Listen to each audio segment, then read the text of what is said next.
Hey everyone, Pete Corner here, the most famous Las Vegas odds maker you've never heard of. And today we're taking a point-blank shot at hockey. The challenge with producing hockey lines is the overall sport's lack of scoring, leaving a small number of tools an odds maker can use to create two-way action. It's no wonder hockey produces the smallest hold percentages in sports wagering. Hockey bettors know more about the sport than the other three leagues. People who bet hockey consistently know the sport and are very well versed in who and how to beat it. The oddsmaker bookmaker team has their challenges when it comes to beating the hockey gambler day in and day out. Similar to baseball, hockey is a moneyline intense proposition, and with ties still available for betting purposes, bettors can use various game lines for 2- and 3-way betting and utilize the best wagering opportunity to profit. Okay, let's start. As always, we religiously recommend up-to-date logs with opening and closing lines and results for sides and totals. Know who the starting goalies were to be able to compare lines more efficiently. I study the goalie's save percentage as a key line barometer. Check the average shots on goal. A low amount of shots on goal coupled with a high save percentage makes for a low-scoring game.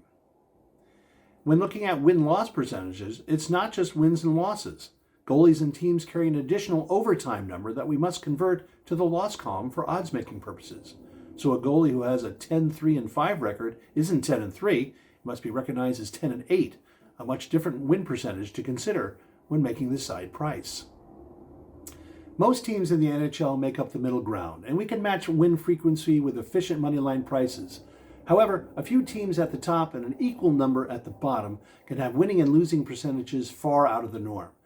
Let's say the 22-23 Boston Bruins, they never seemed to lose, while in the past season, San Jose had a tough time picking up a win anywhere. You really can't overdo a price in these situations, so make it the bettor's job to figure out value in the line with the steep prices. The range of money line hockey prices far exceed the range of baseball lines on a daily basis, so get used to seeing big prices. When it comes to totals, the NHL over the years has incorporated more rules to increase scoring and fan interest. Whereas totals in the late 90s and early 2000s were religiously in the 5.5 range, we can find totals 6.5 and above more frequently in today's game. Injuries play a big part of any odds-making process, but hockey's style of play incorporates more touches with the puck to all team members than the other sports. There's constant maneuvering of positions while the players are on the ice.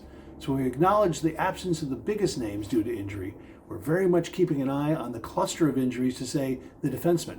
They rotate on the ice a bit differently than the forwards because of the number of active team members on the roster. In general, for hockey, that's pretty much it. You just have to jump into the ring and find the standard deviations for each team's overall home and away records. You'll quickly find out who the money follows or is bet against. Don't be discouraged if your lines don't match up well at the start of the season.